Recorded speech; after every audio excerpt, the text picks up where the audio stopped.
I wasn't. Bad gorillas didn't resonate with that. Like, how do you hear the term bad gorillas and then immediately come up with Planet of the Apes? I mean, I was born before the Harambe incident. Well, all of us were born before the Harambe But did he do incident. anything wrong besides almost kill a kid? Well, I mean, he was just gorilla-ing, you know? Yeah, dicks out for Harambe. Yep. Anyway, if you say so. We are recording now, by the way. All right, so welcome to Depression Vacation Podcast. This is episode 40, according to our counts. Wow. We did take a week off last week, which actually felt refreshing. Like, because, Ryan is here too today. Hi. Hi, Ryan. Hi. Most frequent podcast guest comes back to defend title. That's me. All right, That's and good. get ready for the intro theme. Oh, no, the intro theme has probably been playing at this point. Oh, has it? Yeah. Oh, Yeah. Oh, I forgot there He was an doesn't know actual... because he doesn't listen to the podcast. What? No. It's okay. Oh my gosh. Yeah, we definitely, Ryan and I, we had rehearsals like all week, that one week, and then we had the show. And so, yeah, we were very tired. And the idea of trying to record on the weekend that we were having all the shows was... And what was this show, Shannon? Oh, wow. Like, we've never talked about it on the podcast before. It was Say the it. Addams Family. Yeah, Jesus well, Christ. new listeners, you got to keep them up to speed. Oh, Yeah, not I everybody see. has listened to every previous episode. In fact, Excuse me? it seems like the listenership that I've been talking to, and this is why I wasn't sad that we missed a week. I mean, I'll always podcast with you, but the reason it wasn't terrible that we missed a week is there don't seem to be a ton of people who are up on the podcast every single week. Oh, good. But like the thing is, like, the stats for the podcast grow over a 2-week period. Like the last episode gradually got to about the 30 to 40 listens we usually get. Nice. But like, Bless you. sorry, should have had that cough button. Through the first like Okay, 3. he doesn't know what it does. It does this, and that, and this, that, and that. And that's probably going to irritate. Yeah. Dude, I was Irritate the jamming. four I was like, oh, people shit, who the listen to the remix. podcast amazing, like at the first week. Oh, my God. But yeah, it's interesting to get, like, because some people do message me and they're like, "Oh man, I just listened to that podcast that you did about Zelda," and I'm like, "Which one?" 'Cause there were so many. That does not narrow it down. No, but The Zelda Appreciation Podcast. speaking of Zelda, I logged a lot of. I was sick last week too, so it was good that like. It wasn't the worst thing in the world that I missed Depression Vacation. I got sick twice. I got a fever over the weekend, and I had to work, but I just sort of slept in the break room when I wasn't working. And then Tuesday, I finally was all better after like 4 days completely sick. Lauren and I went out to like dinner and drinks, and then I had a cough during dinner, and all of a sudden I caught like a nasty cold, which thankfully was not COVID. I tested myself. But like I have been very sick for about like the last 10 days. So That's a bummer. but the upshot is I played a lot of Tears of the Kingdom. Nice. Yeah, coming back. Yeah. I love that. Explored a lot of the depths, which I fucking hate the depths. Yo, they scare the shit out of me. They don't scare me. They're just kind of irritating because like I hadn't really explored them a lot. So I had like 300 of those like seeds. Oh, yeah, which, the pose. Well, I never, not the pose, the Lightborn seeds. Oh, the bright bloom seeds. Yeah. Yeah. Which I never had really used until like when we went on vacation. One of the cool things was like my sister's boyfriend and I are playing Tears of the Kingdom at the same time. He is substantially ahead of me. Like he plays a lot more than me. So we sort of like would compare notes with things. He gave me a couple of hints as to how to get the Master Sword, but I basically sort of figured it out on my own. Yeah. Anyway, and I was able to share with him a few things he didn't find yet, which made me feel accomplished. Nice. But the thing that he told me, because he loves the depths, like he just goes to the depths all the time, and he's like, "Why are you running around in the depths without using any of your seeds? Like that must drive you crazy." And like it does. I just walk around hoping to find a light root. Nice. When you're in the dark, you got to use your seed. Yeah, use that Oh, my seed. goodness. So, Ryan, tell us about the Addams Family. Oh yeah, sorry, we were starting with Addams Family. All right, That's so okay. the Addams Family is a musical production that released, You weren't prepared for this. and it is about Wednesday finding love. Yep. Everything's very Wednesday centric these days. It is, yeah. The animated one, the show. What's it called? Wednesday. Oh, thank you. That's not animated. That's live action. Yeah, it's the Jenna Ortega show that everybody loved. The movie. Which movie? Oh, The one we just watched. Oh, right. Well, that Oh, wasn't yeah. about. No. So the animated ones that came out a couple years ago, where like Chloe Grace Moretz, it was Wednesday centric, but it wasn't like Wednesday Finding Love. But there is a recurring theme of like, you know, Wednesday going through a rebellious phase, but what that means for them is like bright colors and Disneyland and all that stuff. So it's a, you know, satirical, I guess. Ooh, should I share my hot take? Yeah, go ahead. All right, the Addams Family, they're not good people. Yeah, sure. My dad agrees with you. Yeah, he didn't like Morticia. He didn't in like the musical. But Gomez and Morticia always love each other. Well, yeah, but so I guess. Want to know who else did? Bonnie and Clyde. Were those good people? Well, I mean, That's a good point. Well, Morticia in the musical goes on and on about how like she and Gomez never keep secrets from each other and they don't lie to each other. And if he ever lied to her or ever told a secret, like he'd be out on his ass, like first thing, no questions asked. And like my dad kind of took a little bit of what's the word I'm looking for? Resentment towards that, because he was like, you know, like things happen, and it was just the secret he was keeping was that, you know, Wednesday and Lucas were going to be getting married, which is a big secret, but at the same time it's like when you're caught between your wife and your daughter, you know, what do you do, right? So this came up because I was also like, you know, people idolize the Addams Family. It's supposed to be entirely satirical. I'd like to think Raul Julia has a hand in that a little bit. So, yeah, they're kind of... That's the hot take. That's the hot take. Ryan Nobody has. likes Pugsley, though. Oh, yeah, No. poor Pugsley.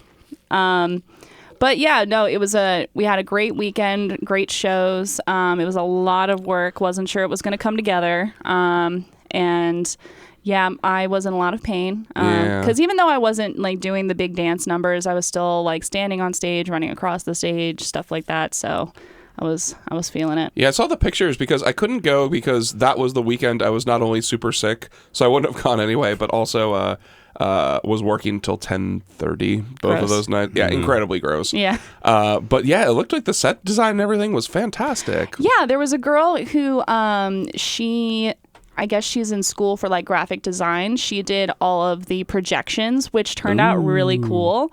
So I enjoyed that a lot. So there wasn't a whole lot of set to work with. I think the only moving sets we had, there was the gates, and then we had some furniture, but it was pretty low maintenance, the whole production. So when they were like, yeah, we're going to strike the set on Monday, I was like, what set? We don't have a set. So I was like, I'm still injured and I'm in a lot of pain, so I'm not doing that. Yeah. And we also had premarital counseling. Right. Yeah. Bum-ba-dum, So that's a whole other thing. Was that a wink, by the way? No. Oh, okay. I thought that you winked at her. I'm like, oh, do you just say premarital counseling when you don't feel like doing something? He did not wink at me. No, Oh my God. I didn't wink. You're blowing it. I blinked with one eye. We can edit that out later. I don't gonna edit it out. We don't edit this podcast whatsoever. No, the only time we edited it is when Hal accidentally leaned on the space bar that one time. Oh no! What? Somebody just lost their audio. It was me because I was drinking some tea. Oh, okay, good. I thought that No. because we had a little bit of issue setting up the board today. I was. We like, will no. need to change the studio. No, we don't have to do that. After all. Yeah, luckily we have so many at our disposal. Yes. I was trying to, like, when I was a kid growing up, I didn't really watch a lot of the Addams Family, and it was on too. Like Nick at Night was kind of where, because like this is an interesting thing. Like, I mean, I don't know about interesting, but like all of my witnesses are always like, because we were talking about I Dream of Jeannie the other night on like when I was at work, and he was like, oh, you probably never saw that because you're a young whippersnapper, and I'm like, dude, I had Nick at Night. I saw all of these shows. And Addams Family was not a show I was terribly into, but I loved the Munsters. Like that was, because I thought the Munsters had such a funnier like way of, like, the joke was that they were trying to interact with the real world and they're all horrifying. And then also like the thing that the Addams Family did not have that the Munsters had was, I can't remember. Are you guys familiar with the show at all, or? Well, I'm familiar. My dad loved the Munsters, so I figure I inherited some of that knowledge. There was, Sure, that's how it works. I can't remember what her name was, but I think it was Carol. They had a niece that lived with them that was not only very normal, but like a blonde, beautiful, well-adjusted person that they treated as the black sheep of the family. Like, she was the one who was born with disabilities, essentially, in the Munster family. And they're like, oh, that poor Carol, you know, you were so good to take her in, Herman. When in reality, the rest of the world sees her as the most beautiful person, but for the Munsters, she is the black sheep of the family. Oh my gosh. And I always thought that was really funny. Relatable. Yeah. I really have enjoyed the Addams Family over the years. And I haven't absorbed all of the Addams Family content that there is to absorb, but I mean, when I was growing up, that's when the live action films for like the early 2000s came out that had Christopher Lloyd playing Fester. I was going to say, that's not early 2000s. That was like the mid-90s. I don't think that's true, because we were looking it up, and I don't... Hold on. Somebody else say something. I'm really pretty sure that, like, because those came out, like, I remember seeing especially, like, the second one where it was, I want to say Kathleen Turner was, like, the long-lost wife or something. I thought those were, the mid-90s. Maybe. Oh, okay. So you're right. My bad. Addams Family came out in 91, and Addams Family Values came out in 93. Yeah, because one of the things that makes me think of that is Raul Julia died, like, around 95 or 96. Oh, I see. Because he was, the last thing he ever played was M. Bison in the Street Fighter movie. And, if you're not familiar with Raul Julia, he had a reputation for landing some really bad roles. Like Gomez was not considered to be like a role that anybody sought after, or M. Bison from Street Fighter, but he had a reputation for playing them with such flair and such dedication to his craft that everybody just loved him so much. That's a vibe. And then, like, he, like, Street Fighter, it's so bad. Like, they changed M. Bison to being invincible because he wears a suit that gives him CPR every time he dies. Oh, shit. And one of my favorite reviewers is like, that's like saying that you're fireproof because your suit squirts out aloe vera. That's good. That's hilarious. Anyway, Shannon is now labeled as spreading misinformation by Facebook. Oh my God. For saying that the Addams Family came out in the mid 2000s. You know, she was over a decade It's off. probably when you saw the movie, so it's not like... Listen, I am not the crux of all knowledge, okay? You mean to tell me you haven't watched the entirety of the black and white sitcom of the Addams Family? No, but we don't have Nick at Night anymore, do we? I don't know. Do we I don't remember, honestly. Only on Paramount Plus. Yeah, maybe. I was get watching Paramount Plus now. I have Paramount Plus. You're not missing much. Yeah. I was watching some of the sitcom as I was preparing for my titular role as Cousin It. Yeah. So what was hilarious was a couple days before Tech Week, they sent out a list of everyone who needed microphones, and I was on the list, and I was like, why? And I went to the director. I was like, hey, I see that you want me mic'd. And she was like, yeah, we want you to make the noises. I was like, you want me to what? So I was, researching my character and figuring out. I actually, funnily enough, wrote a line for the show that made it in. And oh no, you broke the picket line for the writer's strike, Shannon. Oh, dang it. Well, it's not being sent to anybody, but no, because there's a scene. So the musical itself, there's a couple of official scenes that it shows up in, but we didn't do those particular scenes. We kind of just improvised a little bit. So there's a scene where the Addams Family is introducing themselves to Wednesday's boyfriend's family. And so each of the Addams Family comes out, trying to pretend to be normal. So like Pugsley comes out and he's taking donations and he's just come back from Bible study. And so they've got these explanations of how normal they are. And so the line that I wrote, I came out and I had Gomez say, I present my cousin, It. He's the talent of our family. His Netflix special, The Mind Behind the Hair, was egregious. I was pretty proud of it. I love it when you suggest something cool like that and it makes it into the final cut. Yeah, I love think that. They're going to adopt it as like an official line. No, I don't think they will. But But I thought it was hilarious. And actually, as I was going, I felt so self-conscious because I was going to the characters who were in the scene, the actors. And I was like, hey, so I'm kind of being inserted into this scene and I wrote a line for it and I just didn't want anybody to be blindsided. And they seemed like a little like, okay. And then when they read the line, they were like, oh, that's really good. So You're a writer, Shannon. Look at that. Shit. I didn't get paid for it, so that's pretty on brand. So Yeah, that's... Yep. I have my dad's voice in the back of my head. Like, are you getting paid for this stuff? Oh my gosh. No. Yeah. So we ended up, we had the 3 shows. Actually, really great turnout. So the Cove Mountain Community Theater in Duncannon came into being around 2017. They don't have their own official like building or anything, so we were borrowing Susquehanna High School's stage. Okay.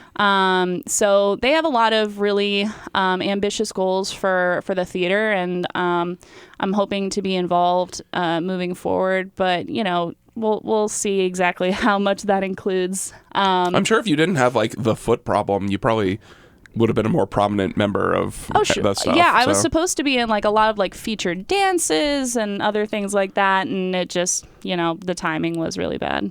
Yeah. So that was unfortunate. But Shannon signed me up to do a tango with her, and then her foot broke. So I had to tango with another woman. Yeah, and then they switched the woman.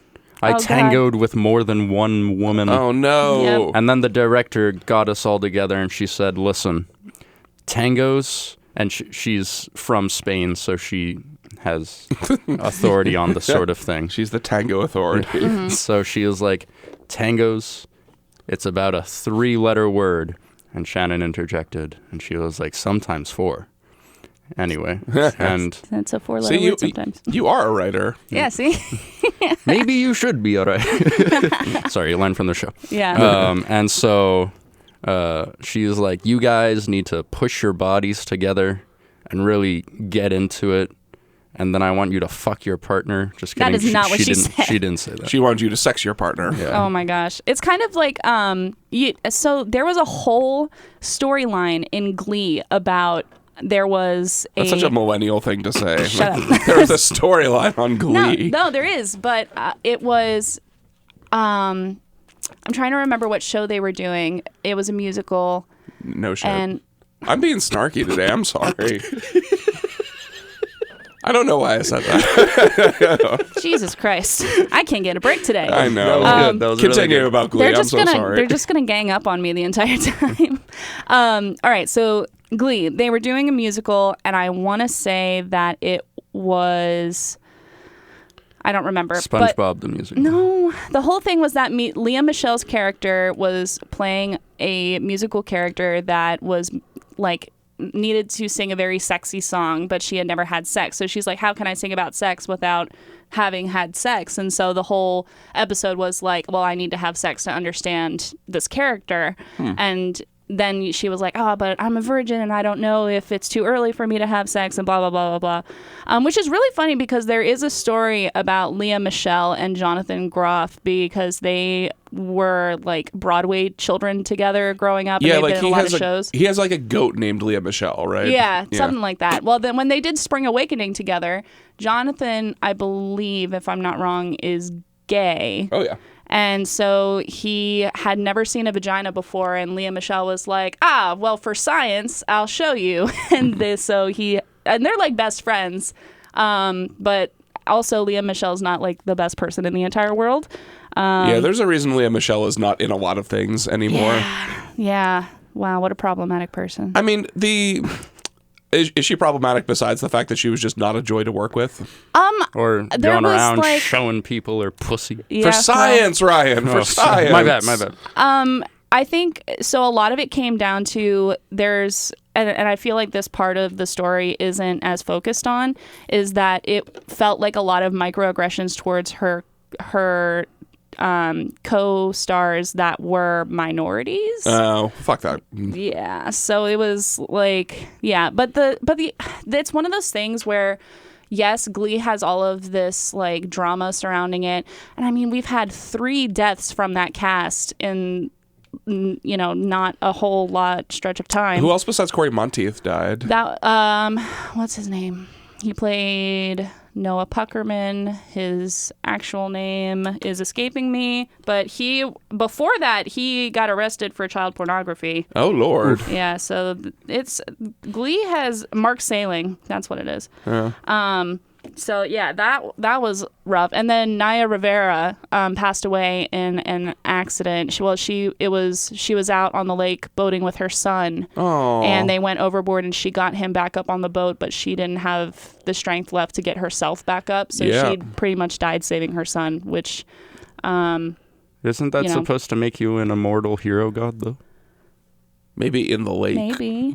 In Hercules it did. That happens more often than you think, because that actually happened to a former NFL player, Peyton Hillis, a couple of weeks ago or months ago. He survived, but he barely survived. And this was somebody who was like a chiseled, like 250-pound fullback who was on the cover of Madden and was somebody who was in very good shape. Like his son was drowning, I think, in the ocean, so even a little bit worse. And he ran out to save him, and he did save him, but he had no strength left, and so he barely got back to shore, and he was in the hospital for quite some time.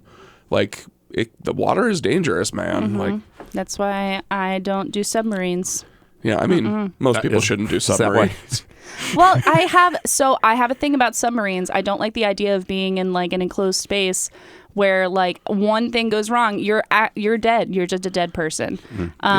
So I don't know if I've talked about this on the podcast before, but like I will never get into a submarine, and I'm not entirely sure if like commercial space travel is in our future. I don't know if I'm doing that either, because like you're in a box and the air around you is dead. Death. Yeah.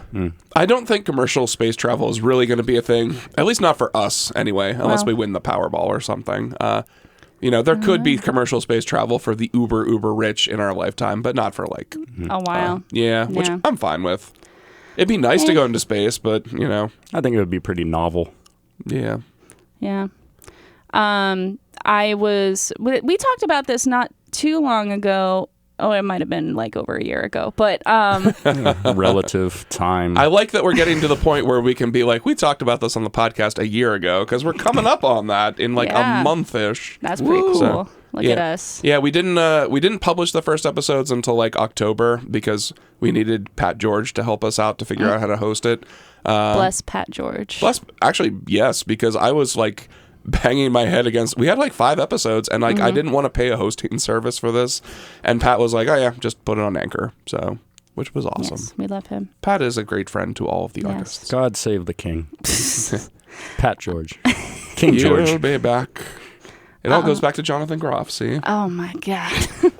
A lot of shit has happened since the last episode that we recorded. Yeah. Like we all casually found out that aliens were real. Yeah, isn't it strange that like my dad, so here's the thing, and this is just like the byproduct of my dad always spewing off conspiratory garbage, right-wing garbage.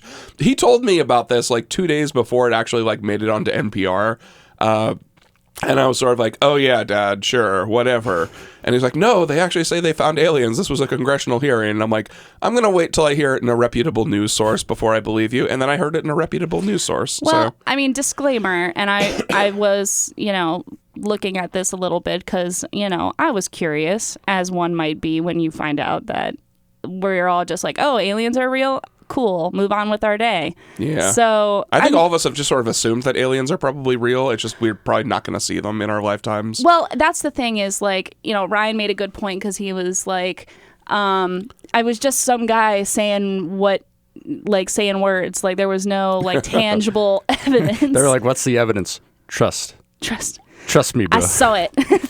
It's like Joseph Smith in the Book of Mormon. Yeah. So, I mean, and I was reading, somebody's take on it today, and it's I believe it's Carl Sagan who said, extraordinary claims require extraordinary evidence, and it's one of those situations. So, I mean, like you said, I've pretty much accepted that aliens are real, but there was a really good YouTube video we watched about why, like, while aliens are probably in existence, like we are probably the most farthest advanced right? Because Currently, yes. yeah, because we would know if there were aliens. I actually wrote a sci-fi story about this in college, like which was supposed to be like a big expanded universe because that's what you think about when you're 20 years old.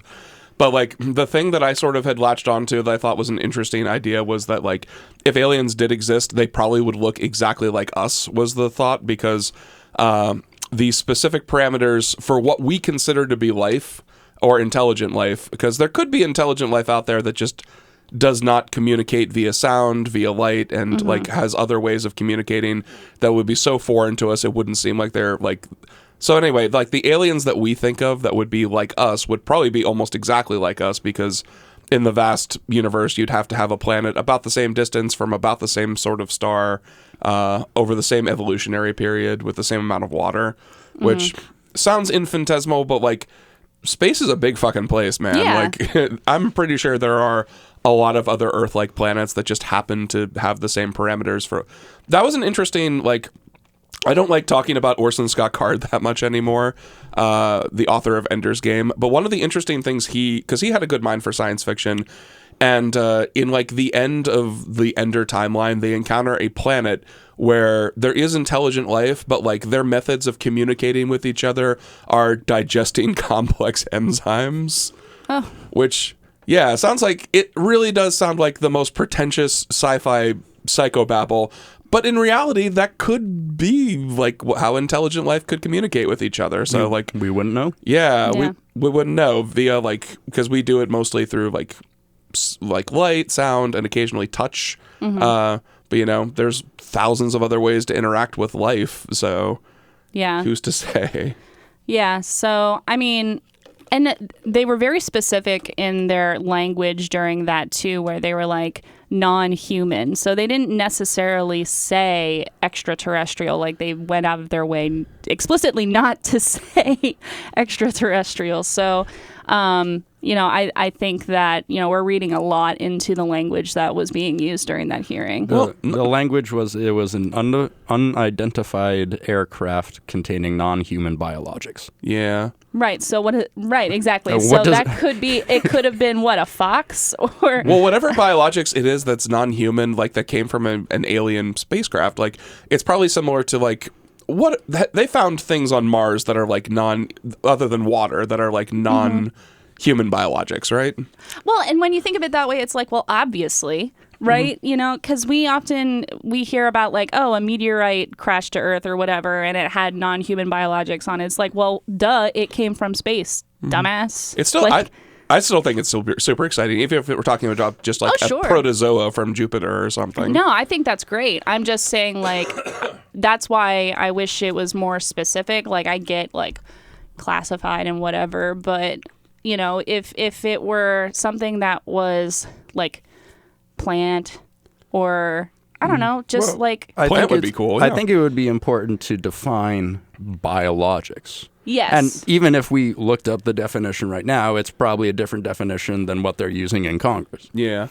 So that could mean anything from literal alien intelligent life to all the way down to organic substances. right, which still would be groundbreaking. I It mean, would, but it's far from. Little green men. Yeah. right, exactly. Yeah. So I think but the thing about the period of time that we're in right now, and I'm not even going to say like our generation, but like just the general vibe of society is like, I can't tell how many people are like kind of ironically being like, oh yeah, aliens and shit, or you know, I don't know how much of it is serious and how much of it we're just like being funny. Well, I remember like before the pandemic, like just a couple of months, the big story that was going around social media was people were trying to storm Area 51. Yes. Do you remember that? Like, Yes. Well, and that's- everybody was treating it like the joke it was, but like things have. But we were like, but seriously, are we going to do that? Like, No, we're just going to storm the Capitol in a year or so oh instead. my God.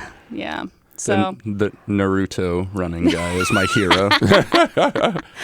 I mean, I genuinely find like how people react nowadays to things hysterical, honestly. Yeah. Well, that's why. So I was a huge X-Files person. Did either of you ever watch that show, or was yeah. that past your like generation? I have not. I've seen a season or two. I rewatched most of, like, there are 9 seasons, I think, of the show, and the back 3 to 4 are complete, absolute steaming garbage. Because Mulder and Scully both left the show because they were disinterested in it. And the show was already on the downswing. So I watched, like, the 5 seasons I had loved as a kid. Still holds up for the most part. But also, like, as I was watching it this year, I was kind of like, the idea of conspiracy theorists has changed quite a bit since the X-Files was popular, and I was kind of watching it, and I was like, Mulder would be all over the place in today's world. Like, he would be probably running a Breitbart style blog talking about all these government conspiracy, and it felt harmless in the mid-90s when everything was going better. And the good old days. Right. It kind of weirdly you probably don't remember a lot of the 90s, being a child of the 90s. Yeah, but I was born in 97. Yeah. But it was it was bizarre. I remember in advance of the 2000 election, Saturday Night Live ran a skit where Daryl Hammond was playing President Clinton on Weekend Update, and he specifically was like, do we even need a president for the next 4 years? Everything's good. The economy is good. We're secure around the world. And that was actually the vibe of the country at the time. It was so weird. Yeah, I was so secure as a 13 or 14-year-old entering that chaotic 2000 election. Yeah, I don't recall a time in my life where I ever felt like things were fine. I honestly don't. Yeah, we had it. I think about that all the time, too, because everybody loves to shit on boomers, rightly, at this point, because boomers had, like, the best of the American prosperity, it seems. But I really feel like as we get older, are you two elder millennials or are you Generation Y? We are both on the cusp between Gen Z and Gen Y. Okay. Yeah, I'm thinking that, like, as things get older, like, there are still some things in my wheelhouse that I have it better than how Gen Z and Gen Y are going to have it. And I'm like, am I going to be dunked on like the baby boomers because I actually have a house? And Maybe. Yeah. Honestly, that's possible.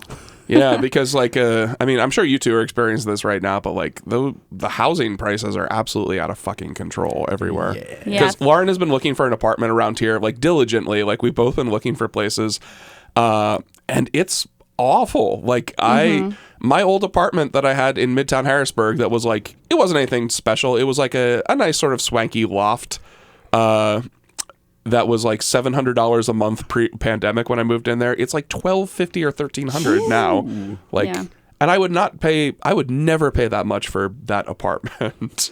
Well, I mean, for us, like, I really lucked out with my apartment when I found it because it was really cheap. And when I moved in initially, I mean, like, everything was new and such. So, I mean, for 2 people, it's kind of small, and 4 cats. But I mean, honestly, we're just going to live there until we can buy a house, there's things are really weird with the economy right now. Oh, so weird. And especially with like being in banking, like everything I think is going to happen doesn't happen. And you mean like a collapse? Well, exactly. And it's just weird because, usually what we would see in the grand scheme of things is not occurring, and it's honestly truly unprecedented, especially with like the Fed just raised rates again. And I have been saying, how long have I been saying that, like, rates are probably going to drop again, there's no way they're going to keep raising the rates, and here we go again. Been saying it for like 10 years and we just keep going. I mean in the last year though, it's been weird just because like the rates were 0 for so long during that pandemic, and this is kind of what I like, because my dad it's so funny that, like, interestingly, conservatives love to blame Biden for things that are not his fault while totally ignoring all the other shitty things he does that are his fault. It's like, it's not real unless it's not real. But that's one of the things he talks about all the time, is that Biden is tanking the economy. And I'm like, well, Dad, there's a lot more, like, that he doesn't have any control over. The Fed kept rates at 0% for, like, years. And that's why, like, inflation is so high right now. Like, it's, like... this is all just like a reaction to all of the shit that happened for so long. But I remember when I bought my house, the guy I bought it from, I was mentioning to him, because housing prices were out of control then 2 years ago, and they've only gotten worse in a lot of ways. And I was kind of like, I'm expecting there's going to be another housing crash after like these prices are rising so much. And he was like, this is kind of my business, and I don't think that there's going to be a housing crash. And the reason why is like in 2008, they had way too many homes, and they were just sort of giving them away to people who definitely couldn't afford them. And in today's world, they actually have a housing shortage, which is part of the reason the prices are going up so high.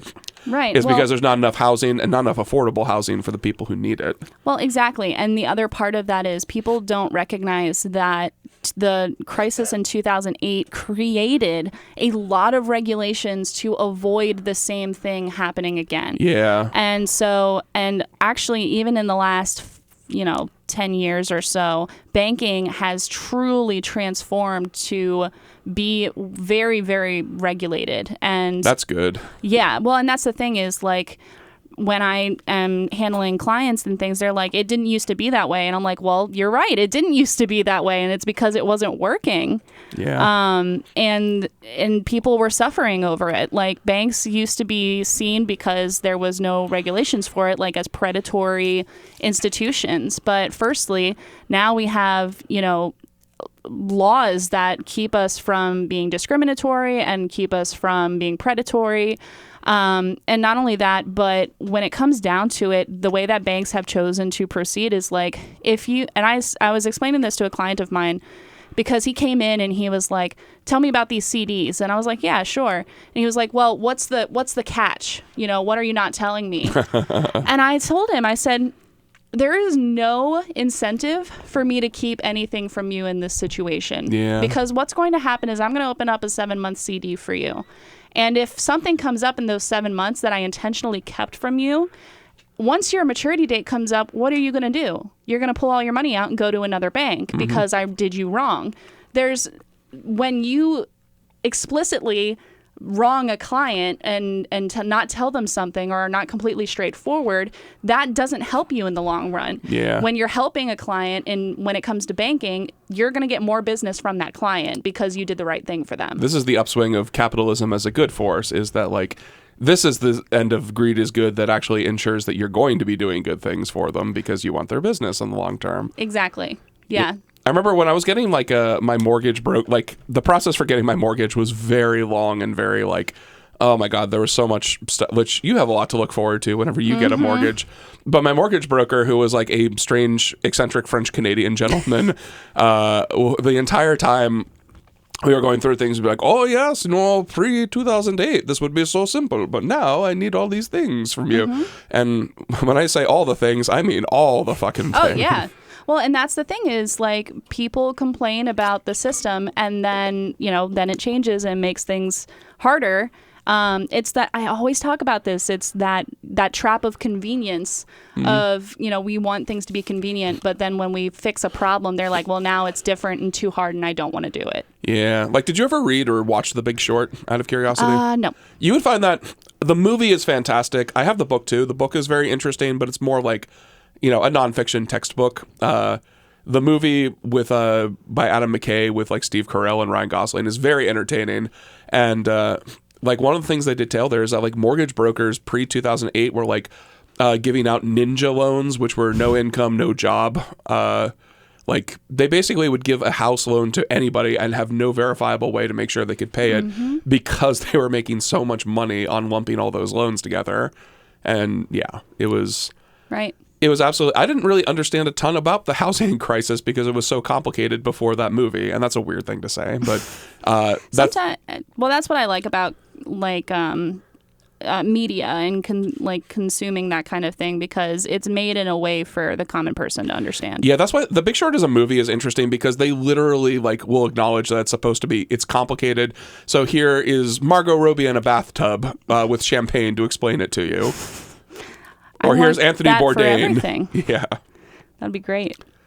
Yeah. So speaking of the cats, I've been making theme songs for all of them. They're on YouTube.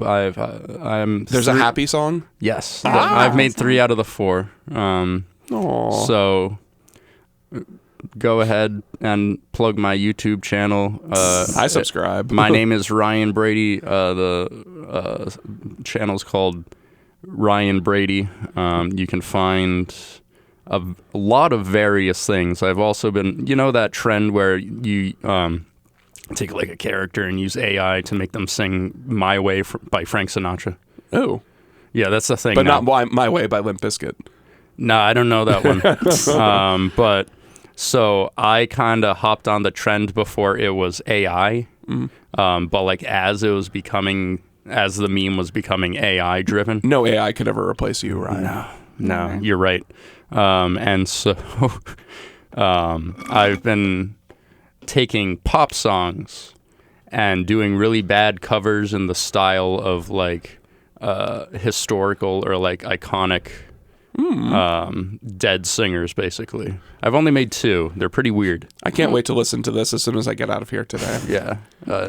That kind of reminds me of, did you ever see this YouTube? He was a YouTube like star for like a hot second, where he would just sing the lyrics to Smash Mouth's All Star, but like take different songs. Like the first one he did was he took the music track for John Lennon's Imagine and then just sang, "Somebody once told me the world is gonna roll me," and he did it with every pot. Like he did it with Wonderwall, which was strangely beautiful. But yeah, your cat songs remind like.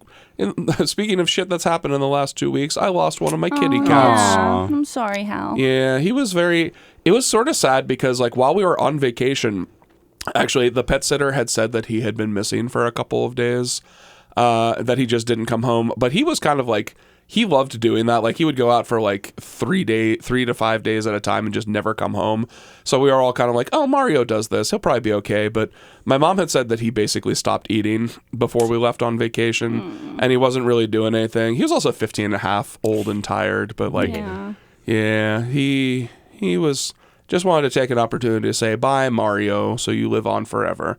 And the sad, like you were talking about cat theme songs, and my dad actually had a song that he would sing to Mario when he would go on his lap, and it was just a dumb little song, but like I was kind of thinking when I was like thinking about Mario not being around anymore, I was like, oh, Dad's never gonna sing the Mario "You Are My Kitty Cat" song ever again. That was basically the whole song. It's just like, Mario, you are my kitty cat. How about that? And that was so cute. That was the whole song. But oh my God, there will be no more Mario songs. Rest in peace, Mario. Man, I'm getting everybody down. Well, to avoid either of you crying, Shannon and I got nice and rightly soused and played Risk Lord of the Rings. Oh yes, I've been eager to hear how you did this because I did this one time. So okay.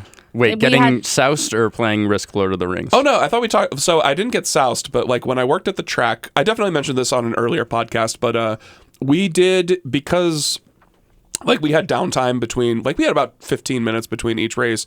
So we played a game with 3 of us of Lord of the Rings Risk, and it took about 3 weeks of just breaks to finish. That sounds about right, yeah. Yeah, and I won. I'm still accused of cheating to win by my friend Harry, which I did not.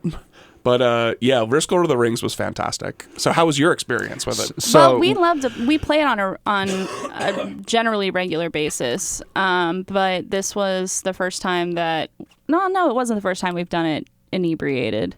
No, but we had some CBD edibles. Whoo, baby. Erpa derpa. Oh yeah, it was pretty crazy. We didn't finish the game. No. We didn't make it very far. I was actually. like, this is too hard. I can't concentrate enough to work on this. Yeah. So to generalize, it was okay. It was okay. But I want to make another hot take.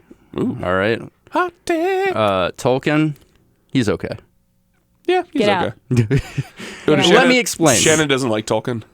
No, I love Tolkien. Yeah. So I know it's an interesting thing to say because he's so beloved. Well, deservedly. Yeah. And the sum of his parts is without equal. However, let's examine bit by bit the elements of his stories completely. Elements. Now, you all know, dear listeners, that I love maps. Okay. Now, Tolkien's maps are incredible, okay? But my complaint about it is that it's not geographically possible in many instances. It's a fantasy world. Yeah, what the hell, do you Ryan? want? There's literally one ring that controls all of the elements, and you're mad that a mountain range doesn't have the correct subsidiaries? That's exactly it. There are no square mountain ranges. There are no standalone mountains. There's literally a mountain called the Lone Mountain. Lonely Mountain. because he's lonely. Sorry. He doesn't have any friends. It's where the Arkenstone is, and where Smog, I'm never going to pronounce it Smaug. Smaug. Yeah, that really irritated me when the movie came out and they're like, Smaug the dragon. I'm like, no, it's Smog. I have the cartoon from the 70s to back me up on this. But so to go on a small tangent, that was the other interesting thing that I brought up. I was like, how did people know how to pronounce things before the audiobooks? Oh, this is such a fun thing, like, because this happened in my house all the time with specifically the Final Fantasy games. And also the Game of Thrones books were a fun one too, because my family was really into all of the Song of Ice and Fire books for a good, I'd say 6 years before the TV show came out. We got a head start, and we would just go by my dad's pronunciations because he was the first one to read them, and he had some funny ones. He was mostly on point, but the big one was he pronounced Tyrion's name Tyrone all the time. Oh man, you're gonna love Tyrone the dwarf. Well, and I texted my dad about the pronunciation thing, and he confirmed. He was like, well, I mean, Tolkien was really into languages, so he wrote like supplemental content to explain how to pronounce things in Lord of the Rings. In fact, that was him and C.S. Lewis, old Oxford buddies, right? That was their big deal, was they were both linguists, right? Yeah. So, and he also did a lot of recordings of him reading from the books and things like that. So that's, he made sure. He was like, I'm not going to go through this whole process of creating a brand new language and not have you people know how to use it. So... Yeah. Yeah, my dad also mispronounced so many Final Fantasy words too. Like the favorite one, which I got made fun of, which I may have mentioned on the podcast before, was, do you know are you familiar with Final Fantasy lore at all? No. Not really, no. There are these giant birds that everybody rides instead of horses in every game called chocobos. But my dad pronounced them Chewbacca's. I love it. And so, like, when I finally got to, like, when everybody was playing Final Fantasy VII, I was at school, I'm like, yeah, I was breeding Chewbacca's. Like, Chewbacca's? You said Chewbacca's? It's chocobos. Listen, I think what's really funny about the way your dad, because when you said, like, mispronouncing things, when I was a kid, I read a lot, but I didn't hear words out loud. And I see this all the time on the internet that people had a similar experience. Oh, yeah. There's nothing wrong with it either. Like, I think it's actually endearing that we all think of different pronunciations. Right. So, like, for example, I thought the word cacophony was cacophony. I think you still pronounced it wrong. It's cacophony. I believe.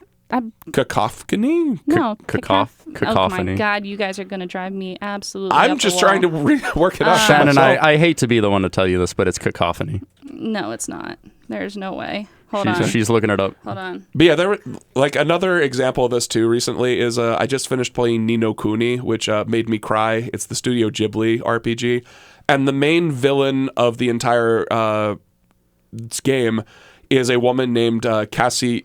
They pronounce it Cassiopeia, and it's always been Cassiopeia to me. Yeah. But that is correct. So I'm not going crazy. No. Like, All right. please don't hurt Cassiopeia. All right. Cacophony. Oh, fuck you. Cacophony. No. I Googled just literally. Wait, do it again? Cacophony. Why are you looking at me like she said it the way I said it? No, cacophony. You keep saying ca and it's co. Cacophony. I'm saying what she's saying. This is like the Carrie Elwes thing all over again, except you're wrong this time. Okay, anyway, but see, your dad's not doing that though, because he's just seeing the first couple letters and just making shit up. Because I'm imagining the word, what's it called? Chocobo? Oh, chocobo, yeah. Chocobo. Yeah, it's depending on the there actually was not any voice acting in Final Fantasy until 10, so that was when, because a lot of people would say just Chocobo, but then Chocobo became like where you put the emphasis on it. But the thing is, like, when you look at the word Chewbacca and you look at the word Chocobo, those don't even have the same letters. That's the difference between cacophony and cacophony. I think that the cacophony is a funny word. Cacophony. I think that what it is maybe also a sign of just like ADHD or a little bit of like restlessness, that he would just read the first couple of letters and then make up his own word afterwards. I used to date a guy whose family was from Ukraine, and they spoke almost exclusively Ukrainian. And so when I would try to talk to his parents in English, they would ask me a question and I would answer it, and then they would just make up whatever I said, because they were like, oh, okay, yeah, and then they would repeat what they thought I said, and I was like, this is not working. Hey, Shannon, what do you call a fake poop? What? A cacophony. I'm proud of you. Ladies and gentlemen, this has been the 10 points to Ryan Dorr. Oh my god. It is like I've kind of like I saw somebody share a meme years ago talking about how like if somebody mispronounces a name or something like that. I think you mean a meme. A meme, sure. Like if somebody mispronounces a word, especially in fantasy worlds, it's just a sign that they're an avid reader. So like, I mean, Tyrone is particularly egregious, but let's not make too much fun of people who enjoy reading. Like another example was my sister Kathy pronounced Cersei in Game of Thrones' name as Cersei for like the biggest time, and I was. Also, I actually thought that the Targaryens were Targaryen because also like the way you pronounce the G could be different. So it's always fun to like actually hear what they intend. Which, you know, I read these books in 2006 and 2007, so there were internet recordings of how they were pronounced if I really wanted to, but I didn't. So. I am a part of this group on Facebook called Bitchy Bookworms. I love it. And they're all the time I see posts of like, how are you guys pronouncing this? And it's like a fun little crowdsourcing project to figure out how to pronounce some of these names and things. Yeah. Yeah, that's great. Let's see, how much time do we have? We're at 51 minutes, but we usually allow more time for guests. Although, is Ryan really a guest at this point? Or is he just our favorite hanger-on? Yeah, I think I'm more like the... Sometimes we're going to the same place and we just don't want to drive separately. And sometimes Ryan just sleeps in the car with the windows up. Yeah. Sometimes I just be on the podcast and not say anything. I mean... That has never happened, that listeners. No, that's definitely happened. I've been in this room, we set up, and I just don't say anything. That's not... No, they man, forget, that's so creepy. No, that's not right whatsoever. They forget to introduce me, and I'm like, oh... Yeah, this is his insidious idea, is that now everybody who listens to the podcast but doesn't hear Ryan is going to think he's in the room every single time. Oh my god. You don't get guest residuals for that. Yeah, try living with this every single day. With that face, it would be worth it. I know, he's so handsome. Yeah, he's like young Bill Hader. Like, I think I sent something to Shannon, like, at the end of Barry, because Barry, like, for the back half of the last season, ages up the characters, like, 10 or 12 years or something like that. And, like, older Barry with, like, his glasses and his hairdo, like, exactly like yours. I was like, he looks exactly like what Ryan is going to look like in 10 years, I think. I love that for you. Look at you go. Yeah, Bill Hader's not the worst person to look like. No, I've gotten that a lot. I've been told I look like a couple different celebrities, but the one I get the most is Bill Hader. Yeah, I could see that. I get Philip Rivers and Will Ferrell, which are two very different looking people. You think I look like Will Ferrell? I used to get that from people at Hershey Park all the time. Yeah. I thought you were telling me I look like Will Ferrell. Not even That's close. the one I really don't see. People don't tell me I look like anybody. You look like Shannon. You know what's funny? There is one person, which I'll have to show you a picture of this person. And I wouldn't have remembered this except I was randomly just putting on the LuLaRoe documentary in the background again. Like last night as I was trying to fall asleep at like 1 a.m. There is one of the women in the LuLaRoe documentary looks like a much like larger version of you, Shannon. Just something in the face and the nose like always makes me think of you whenever I see her. All right. So I'll have to show you a picture of that at the end. But yeah, Shannon's a fairly unique looking person. I don't think I've seen any other than this random LuLaRoe scammy. I'll take it as a compliment, I guess. Yeah, which if nobody's seen the LuLaRoe documentary and you want to feel better about yourself for 4 hours, Heyo. Honestly, that just tells me that people who look like me don't become famous. They become LuLaRoe consultants. God damn it. / scammies. Yeah. From now on, I'm going to be like, oh, honey, you're so interesting looking. Oh, my God. I love that. Oh, my God. I can't remember. Have you ever seen, I think it was White Oleander was the movie where, which is a fantastic movie if you've never seen it. And one of the foster families that Allison Lohman's, I think that's her name, character lives with, was a former actress, and she was going down like the coded language for why they don't cast you in movies. It's like, oh, you're too ethnic looking. That means brunette. That's funny. Or your presence is too small. That means your breasts. Oh my God. Yep, that sounds about right. Yep. Yeah. Fun times. Yeah, they are fun times. I was like, I'm happy that the Earth is cooling a little bit right now, because today's supposed to be the first day that we're not supposed to like be in the 90s in the last week. 80 something. Oh my God. 83 is what I saw. Yeah, I think I'll take anything in the 80s, man. Yeah. At this point. Yeah. No, I mean, we were talking about this the other day, that like every summer that Ryan and I have been together, it's been too hot to be outside. Yeah, well, last summer was like they broke the record for 90 plus degree days. It was like it was like 40 to 42 or something like that.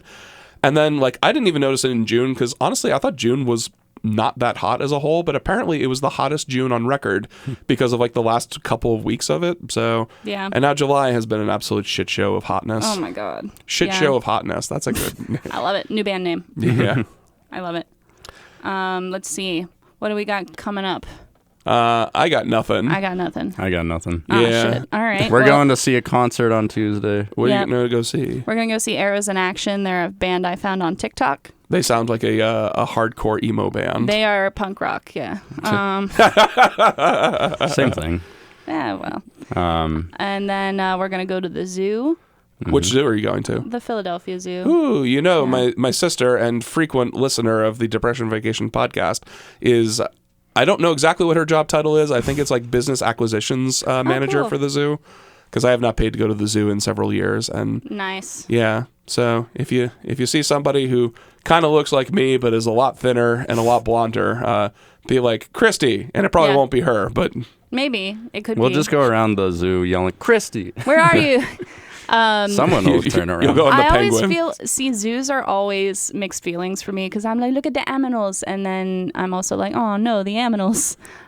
Yeah. So, Well, so Christy's told me a lot of interesting things. Like the Philadelphia Zoo has been one of the more like better zoos in the country for like modernizing their habitats for the creatures and like how they treat them and the zoologists and everything. That's So good. because she kind of was saying like once you reach a certain point, especially since zoos used to essentially be animal prisons, the animals that you have in captivity are just kind of stuck there. Like they can't like the gorillas, for instance, that they have at the Philadelphia Zoo are in their like I couldn't even tell you, like 13th or 14th generation, I think. wow. So like they're all like mostly captivity born between other captivity borns.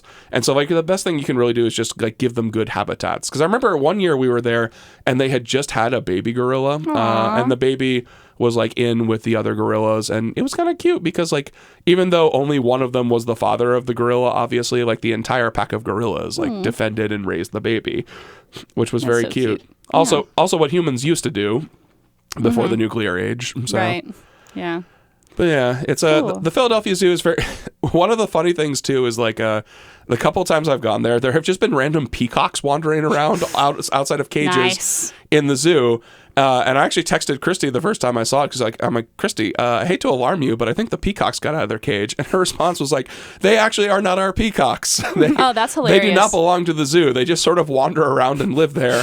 And it's caused problems because occasionally they'll go outside of the zoo and get hit by cars. Oh, no. But like, how did peacocks migrate to an inner city zoo exactly? Who knows? On their own. I They're love just that. not willing to acknowledge that animals escaped from their enclosure. They're just like, what peacocks? I've never heard of a peacock. A peacock? I don't know what it is. Sounds fake. A big rainbow-colored fake. bird. Sounds fake. That's a non-human biologic. Yeah, maybe peacocks are aliens. Oh my God. That was a good full circle moment. Yeah. No, I Yeah, thought good so. callback. This would have been a good stand-up set, Fuck yeah. maybe. I still got it. Yeah. Nice. I did see Oppenheimer, I guess would be the other thing that's happened to me. And I saw the Barbie movie. We need to switch because I want to see Yeah. both. No, I mean, public service announcement. So I loved the Barbie movie. Somebody asked me, like, should I take my kids? I'm going to say it's mostly for us, not so much for the kids. There's some adult humor in it, Yeah. but I very much loved it. Yeah, it was I really want to see Barbie. I heard it's like I love Greta Gerwig as a director and writer, Yes. and also an actress too. But I guess she doesn't act that much anymore. No. But I've heard it's like a fever dream of a David Lynchian style Yeah. thing with a little Lego movie thrown in for fun. Yes, absolutely. And like I can't wait to see it. It's the highest grossing movie or not. It's not the highest grossing movie yet of this year, but it's probably because Super Mario Brothers is still the king. Yeah. But Barbie's grossed like $500 million worldwide, so it's already on its way to doing that. And there's been a lot of conservative outrage about Barbie too. We love that. Like I had two witnesses a couple of nights ago that said that they weren't going to go see that movie, which we don't engage politics with witnesses. So you hate fun. I see. They're kind of like, it also might not be in their wheelhouse, like even if there weren't like conservatives like bashing it. But then one of my coworkers said that she wasn't going to see that because Ben Shapiro told her not to. And that was kind of my reaction. I was sick in my brain. Like usually if a friend of mine, especially at work, would say something like that, I would kind of be like, oh, that's interesting, and change the subject. But in my like fever-addled brain, I was like, you listen to Ben Shapiro? And she's like, oh yes, he's a good Orthodox boy. Because she's also Jewish, so that like blended in there. And my response was like, I think less of you for the fact that you listen to Ben Shapiro. And I think she was really offended that I said that to her. But I stand by that statement. You know, Well, I mean, I would too, to be honest. Yeah. Yeah, it's I don't know. I don't like outrage pornographers on the internet in general. And he seems to be like one in a major line of just people peddling. This is also like, are either of you sports people at all? Not really. Does esports count? If it's not covered by ESPN, probably not. It is CSGO. See, I don't think it counts, and I do think esports are sports because I love Hearthstone, among other things. Oh, I don't. I just like them. It's so what it is like, speaking on the topic of outrage porn, as we're about to run out of time anyway, the concept of outrage porn has sort of invaded sports talk and sports talk radio. And it started with it didn't start with, but like Skip Bayless, when he was on First Take, is this really angry little white guy who just would yell like really wrong opinions at Stephen A. Smith, who would yell back at him for basically a 2-hour program every single day. And it was a worldwide hit. Like everybody watched it, even though the things he was saying were completely wrong and were proven to be like, he would say things Tim Tebow is going to be the greatest quarterback of all time. Demonstrably not true, and not true a couple of weeks later. But then he would just double down and keep yelling at anybody who told him he was wrong. And he parlayed this into a very lucrative contract with Fox Sports 1, where he has already run off one of his co-hosts because he's such an insufferable asshole. But then every single other sports network is like getting these outrage pornographers to like yell at people. And so like, I'm an avid football watcher. And the NFL Network does this program called Good Morning Football, which is just a bunch of people sitting around being friends and talking about football. And I started just watching that in the mornings because I was like, I don't want to be yelled at to start my day as I'm trying to find out how the Steelers did last night. Right. So I'm not a huge fan of outrage porn. And this is also why I think my dad is so angry all the time, is that like Fox News and a lot of the conservative stuff tends to be very outrage porny. There's a lot of it on like CNN and stuff like that too. I just don't watch it. Right. What was his name? The other Cuomo was a huge outrage pornographer too. I don't know. He's not on CNN anymore, but I don't want to be yelled at about everything. I just want you to calmly be nice to me and tell me good things. This is why I like NPR too. That's why I watch Bluey. Yeah, Bluey. All right. There was nobody's gonna get the reference. I'm not gonna say it. Okay. But yeah, does anybody else have anything they want to talk about? Outrage porn?